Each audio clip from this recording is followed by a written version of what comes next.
ballpark, and we will dive into that game a little bit more in a bit. But Paul Skenes joined myself, Doran Dickerson, and Jason Mackey during our fan 5-alarm marathon the other day.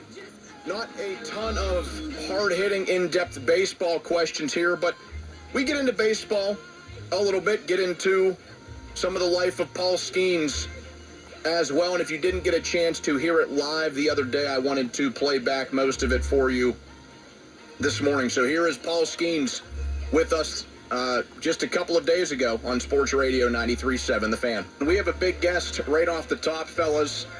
It is the big fella for the Pittsburgh Pirates. Paul Skenes is joining us on the fan hotline. And Jason, I'm going to let you lead off with the big man because you're the guy who made this happen. So you can start it, and we'll do a little three-man weave here. All right. Well, it's all about him. What a gesture by Paul Skenes to come on and participate with this, not out of character from people who have seen him. Paul, what's going on, man? How are you? Doing well. Thanks for having me on. Yeah, man. Absolutely. Really, really appreciate you doing this. I know we talked last night at the ballpark, and you said you put firefighters and first responders kind of in the same category as military personnel, soldiers. Why is that? What's your thought process there? Yeah, I mean, at the end of the day, all those folks are volunteering and putting their lives on the line to help the greater good. So the military, I think a large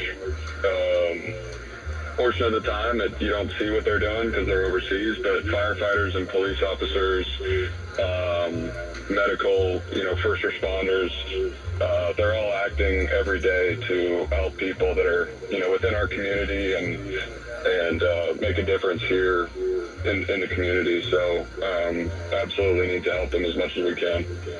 Paul, you have two uncles in the Navy, one in the Coast Guard.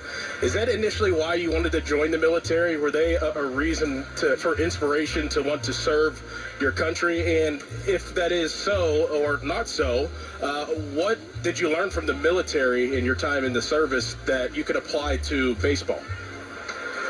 Yeah, I mean, my initial goal was to go to the Naval Academy because my two uncles who went there, and obviously went to the Air Force Academy for a couple of years because I thought it was a better fit. But there are a lot of things. I think I've gotten asked this before, and my stock answer for it is basically that it's easier to say what doesn't help me in baseball rather than what does, just because of how much of an impact the military has had on me. So I think the biggest thing though is recognizing that when we're out there, giving up a leadoff double or a home run or whatever it is, it's just baseball. Just realizing that it's really not that important in the grand scheme of things, and helping to keep everything in perspective.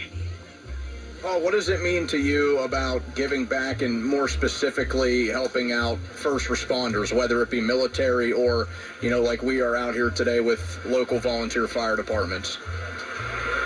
I mean, it's huge. Like I said earlier, these firefighters and other first responders are doing everything they can and putting their lives on the line and their well-being, their families, everything for our community. And it's, in my opinion, a more direct, more direct and more personal sacrifice in some ways. So we can't ever repay everything that they're doing. At the end of the day, they're volunteering to do what they do and put themselves in harm's way, and we have to support them.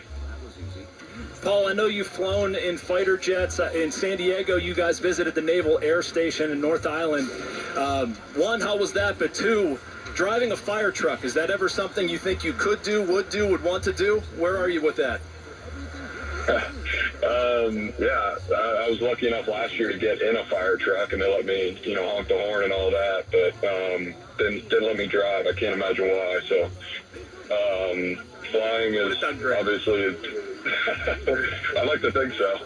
Flying is obviously a unique set of challenges. I think driving my truck to the field is hard enough, so I'll stick with that rather than trying to drive a fire truck.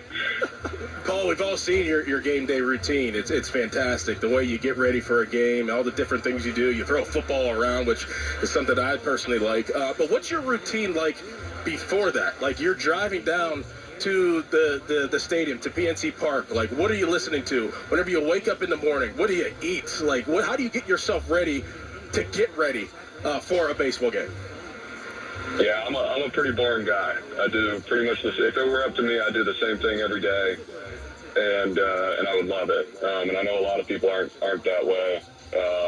Pretty much eat the same thing every day for breakfast, a few eggs and a bagel or something like that. But get to the field, and today is 2 days post start. It's like I said, it's the same thing every time through. So 2 days post start, I'll throw and I'll lift today, and tomorrow I'll throw a bullpen and I'll lift, and then the day before my start I'll play catch and I'll lift. So it's the same thing every time.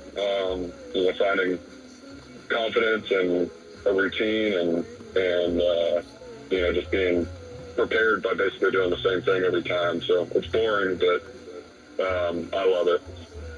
What kind of stuff is on that lift playlist? Is it any different from the pregame playlist? Man, it's all over the place.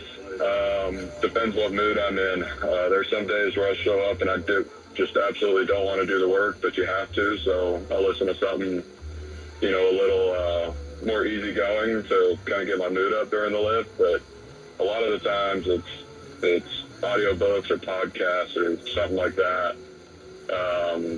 Kind of to get the mind working a little bit, but there's not one thing that I fall back to every single day. It's kind of all over the place. Hey, Paul, last night Mike Burrows was awesome. Braxton Ashcraft comes in there, and he's been really, really good since he's come up. Bubba's going to be here soon. Obviously, yourself, Jared, when he gets back. But how exciting is it for you to be a part of a pitching staff with so many young, dynamic arms? And you guys are all good people, too, and you're kind of similar personalities that you want to attack hitters. But how much fun is that to be a part of?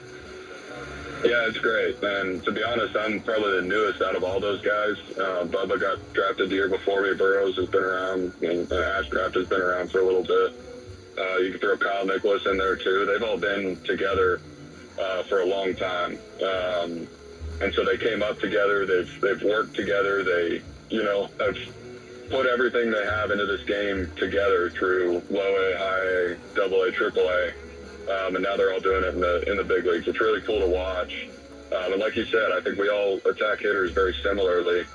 So yesterday was good to see for Mike and for Braxton. And man, it's just the start. It's gonna be fun to watch. Obviously with Bubba coming up soon, and probably a couple other guys coming. It's gonna be dynamic, and it's gonna be fun to watch and fun to be a part of. Paul, whenever we watch you and, people of the city of Pittsburgh and, obviously outside of Pittsburgh, when we watch you pitch, you make it look very easy, but a lot of us know that it's not easy. It's not easy to be a dynamic, dominant Major League pitcher. How was that transition from LSU to Major Leagues, to the Major League Baseball? Was it difficult at first? Was there any anxiety? Was there, anything go through your mind that was different than college from whenever you got to the Pirates? Yeah, I mean, it's just a different game. I actually watched some college baseball for the first time this weekend, watching some regional play. And it's just, it reminded me how different the games are. It's almost a completely different sport. So I was lucky to have, a major league pitching coach at LSU who told us basically how it was going to be. He taught us obviously how to pitch in college, but gave us his thoughts and his opinions on what it was going to be like to pitch in a major league. So I held on to that from a pretty early time period. And then, the nice thing is when I got out of LSU, I got to pitch in pro ball after that, which kind of accelerated all of it. And then being able to trust guys like Yaz and Joey and Henry and Andy also that were around last year in spring training during the season last year, and then into this year. I think they helped me learn very quickly. Not so much doing anything different really, but just how to use my stuff and how to approach hitters, because it's just a completely different game than in college. So as much as you guys see the product on the field with me. It's taken a lot of outside help, from within the organization. That it takes a village, and I think we were able to make adjustments very quickly because of that. Do you miss catching at all? I miss catching more than I miss hitting. Yeah, I think it's the aspect of just getting hitters out. Hitting, my body never felt as good when I was hitting and pitching and catching as it does now when I'm just pitching. So I'm happy with where I'm at, but I do miss catching and calling games and feeling strikes and all that I just don't get to do anymore, basically. Paul, I want to ask about the big Pat McAfee event that was a little bit over a month ago. You got called out there. Fans were going crazy for you, but you're out there in some rarefied air. I mean, you're with Big Ben, you're with the Penguins' Big Three, and then you had to do that challenge where you threw a football. What was that whole experience like, and did you feel pressure when you had to make that toss? Oh, man, it was unbelievable. That was the first time I had met Big Ben and Sydney. I'm hanging out, backstage with them and kind of just picking their brains about, because they've obviously been in Pittsburgh forever and they've won here. The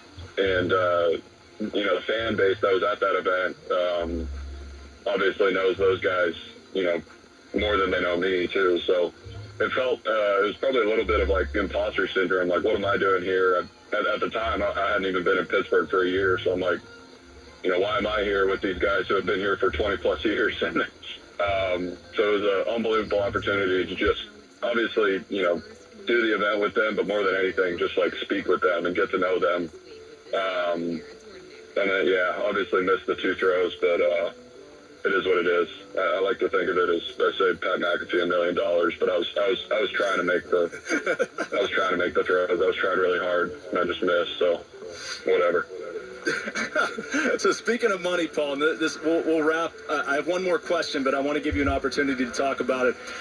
You're not just calling in; you're contributing. I know this is an important cause to you. You're signing some balls. You're also donating. Do you want to say it? Do you want me to say it? I want to make sure people know that how much you care about this. Yeah, I mean, donating $1,000. I think it's a really important event, what you're doing. Obviously the support for the firefighters is the most important thing. So like I said, we can never do enough. So just really want to contribute in some way. Good stuff, man. That's awesome. We love having you here. Thank you so much for doing this. You're also signing some balls that people are going to have an opportunity to win, believe in the 3 o'clock hour, the 7 o'clock hour, and then wrapping up. But I just have one question, Paul, because I understand this pretty good talking to you about it. Maybe people need to hear it again. I think they probably do. But about winning here and believing you guys can win and you being happy here and enjoying your time in Pittsburgh. I know you've said versions of it before, but how do you look at the Pirates, the ability to win here, what this city can do, what it can mean for you? Just what's your lens on that gobbledygook of a question? Yeah, I mean, I don't put much stock into losing games by one run. It's still a loss, it still shows up as 0-1. But you look at the roster, you look at the makeup of our team, and you look at some teams that are, kind of similar to us in years prior. We're losing a fair amount of games, or we've lost a fair amount of games last year and this year by one run, which is just, hey, we're not doing enough to pull these games out, but we're close. I really believe that, and there's going to be some changes that have to happen for us to pull out those games. But you start winning, 2, 3, 4, 5 one-run games, in a 2-week span, 3-week span, whatever it is, then the records start showing up a little bit different, and then who knows? Come July, we're buyers, not sellers, and whatever it is. But I do believe that we're close. I enjoy it here. I know a lot of other guys on the team really enjoy it here, and we just have to get back to doing what we're good at, now and in the future. And, the fans show up when we're winning. It's a great place to play. I've gotten to play at most of the parks around the league now, and I don't think, I think back to June and July of last year when we were rolling and the fans were showing up every game, making a lot of noise and giving us a lot of support. And that was probably the most electric atmosphere I've played in since I've been in the big league. So I don't blame fans for not coming when we're not playing well. If I were a fan and the team's sucking, I probably wouldn't show up either. So it's on us to change that. But we're close. I do believe that, and when we do start winning, it's a really fun time for us. Paul Skenes, thank you so much, man. I'll see you soon. Can't verbalize enough how much this means to people. Yeah, thank you very much. Glad we're doing some good. Thanks, Paul. Thanks, Paul. So there's Paul Skenes from the other day, and I think that last answer that he gave was the big quote that came out of that. Really, I don't blame fans for not coming to the games when we suck. His words, not mine, not Doran's, not Jason's in that interview. He said when we're sucking, I can't blame people for not coming out to games, which, I thought that is a player taking at least partial responsibility for how things are, even though in the back of, everybody's mind is, well, it's he's about the last guy on the list of faults for why the team looks the way they do, why the team is 24-40, even after playing better baseball under Don Kelly, a team that at one point was 12-26 on the season before they let go of Derek Shelton. And Skenes has been phenomenal. I think he'll continue to be phenomenal. And you hear it there, too, with a couple of the other things he said.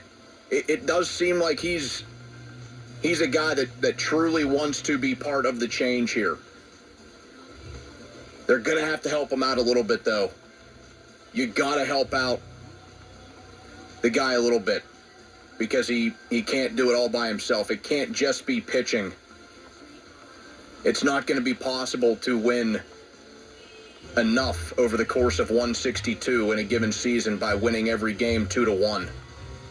They're proving that because their pitching is good. The Pirates have a good pitching staff. I think that's indisputable. The offense is bottom 5 in baseball. 412-928-9370 if you want to join the conversation. The fan text line, you can hit us up there as well. That is brought to you by Edgar Snyder and Associates, a personal injury law firm where they always say there's never a fee unless we get money for you. Coming up, we will take a look at today's game, preview that a little bit. Another Paul Skenes start on Sunday as well. We'll dive deeper into his numbers and that big hitter in their pipeline, one of the top prospects for the Pirates. A little bit of what he's doing this year and why he is a guy with a bat in his hands that gives me some hope. That's coming up on Bucko Talk on Sports Radio 93.7 The Fan. Now, fan headlines powered by Bowser Genesis of Monroeville. I'm Ty Polk with your fan headlines. The Pittsburgh Pirates take on the Philadelphia Phillies in Game 2 of their series today. First pitch at 4:05. Last night, the Pirates won in walk-off fashion over the Phillies 5-4. Andrew Heaney gets the start today for the Pirates, opposing Ranger Suarez of the Phillies. Our coverage on 93.7 The Fan begins at 3:10 and is presented by Keystone Custom Apparel. Fan headlines powered by Bowser Genesis of Monroeville.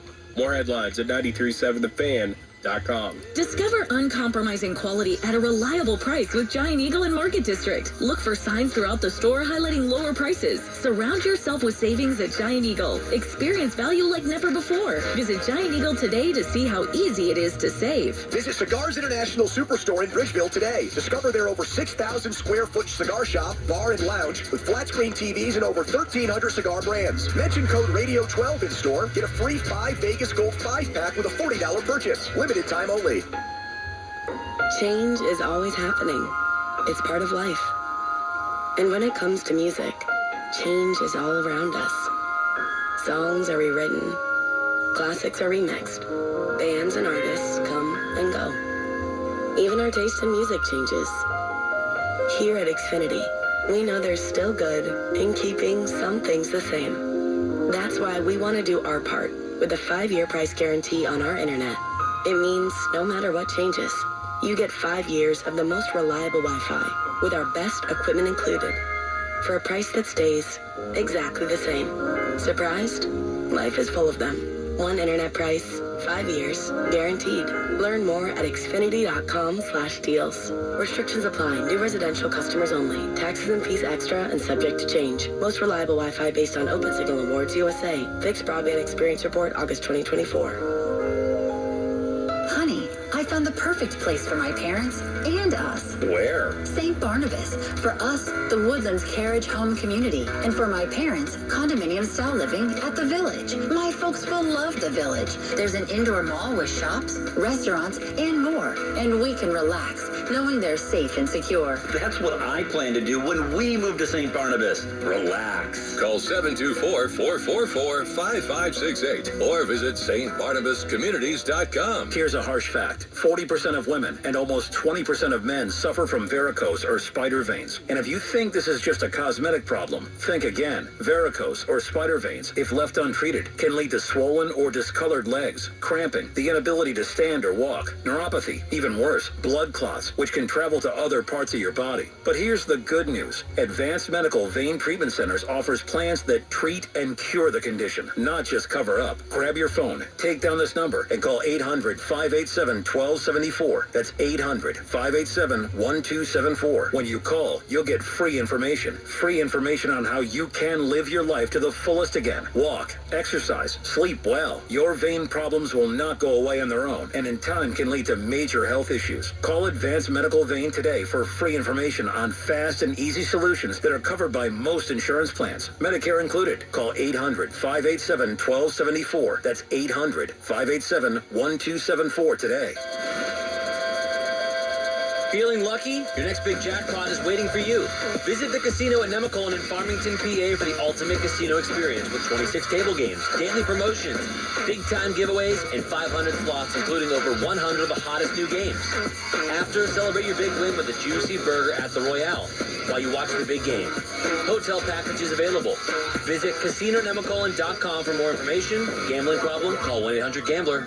The trial is 99% preparation, and nobody prepares better than us. Get the good guys, Goodrich & Geist.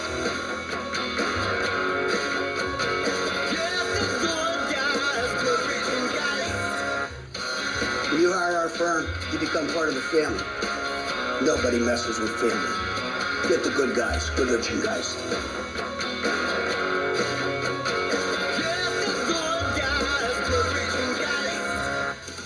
Just don't do it.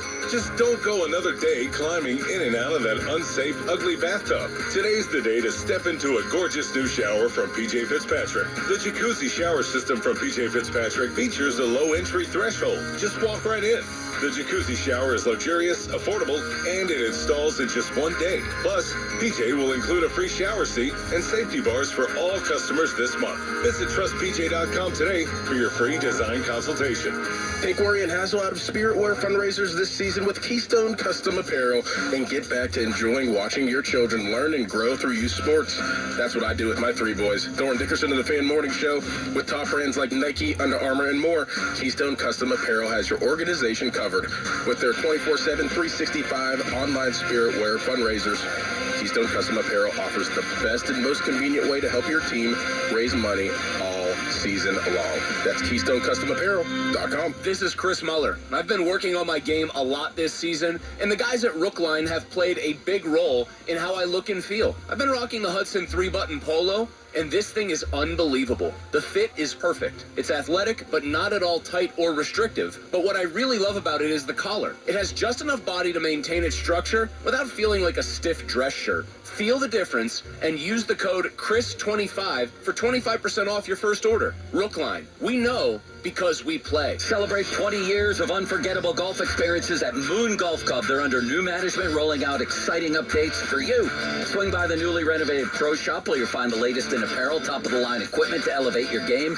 Don't miss Moon Golf Club's freshly updated 19th hole featuring a mouth-watering new menu, perfect to end your round. Mark your calendars for July when they host the inaugural major at Moon Golf Club, a thrilling 3-day tournament you'll want to be a part of. Celebrate 20 years of golf, great food, and great times at Moon Golf Club. SchultzFord.com. SchultzFord.com. SchultzFord.com. SchultzFord.com.